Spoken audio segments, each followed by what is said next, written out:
Hello, citizens of the world. We are anonymous.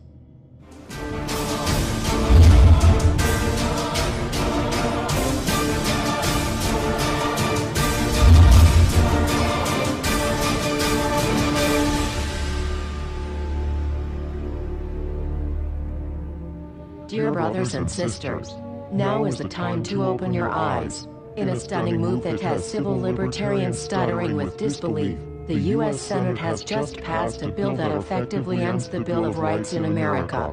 The National Defense Authorization Act is being called the most traitorous act ever witnessed in the Senate, and the language of the bill is cleverly designed to make you think it doesn't apply to Americans. But toward the end of the bill, it essentially says it can apply to Americans if we want it to. Bill summary and status. 112th Congress, 2011 to 2012, S. 1867. Latest title, National Defense Authorization Act 4. This bill, passed late last night in a 93-7 vote, declares the entire USA to be a battleground upon which U.S. military forces can operate with impunity, overriding posse comitatus and granting the military the unchecked power to arrest, detain, interrogate and even assassinate U.S. citizens with impunity. Even Wired magazine was outraged at this bill, reporting, "Senate wants the military to lock you up without trial. The detention mandate to use indefinite military detention in terrorism cases isn't limited to foreigners." It's confusing, because two different sections of the bill seem to contradict each other. But in the judgment of the University of Texas Robert Chesney, a nonpartisan authority on military detention, U.S. citizens are included in the grant of detention authority. The passage of this law is nothing less than an outright declaration of war against the American people by the military-connected power elite.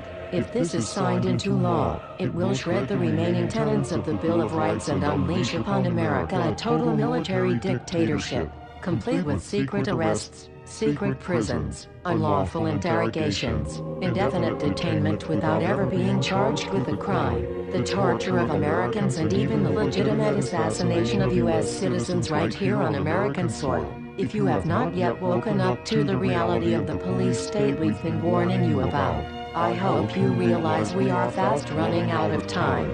Once this becomes law, you have no rights whatsoever in America, no due process, no First Amendment speech rights, no right to remain silent, nothing.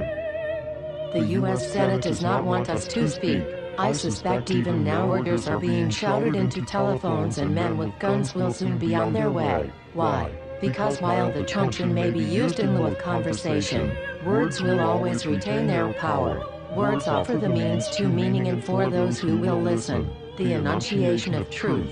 And the truth is, there is something terribly wrong with this country, isn't there? Cruelty and injustice, intolerance and oppression, and where once you had the freedom to object, to think and speak as you saw fit, you now have censors and systems of surveillance coercing your conformity and soliciting your submission. How did this happen? Who's to blame?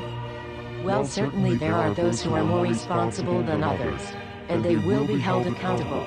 But again, truth be told, if you're looking for the guilty, you need only look into a mirror. I know why you did it. I know you were afraid. Who wouldn't be?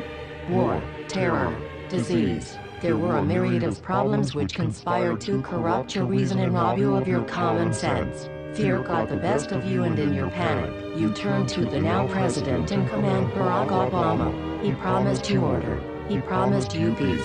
And all he demanded in return was your silent, obedient consent. More than 400 years ago, a great citizen wished to embed the 5th of November forever in our memory. His hope was to remind the world that fairness, justice, and freedom are more than words, they are perspectives. So if you've seen nothing, if the crimes of this government remain unknown to you, then I would suggest that you allow the 5th of November to pass unmarked. But if you see what I see, if you feel as I feel, and if you would seek as I seek, then I ask you to stand beside one another, 1 year from November 5th, 2011, outside the gates of every courthouse of every city demanding our rights. Together we stand against the injustice of our own government. We are anonymous. We are legion. United as one. divided by 0. We do not forgive censorship. We do not forget oppression. U.S. Senate. Expect us.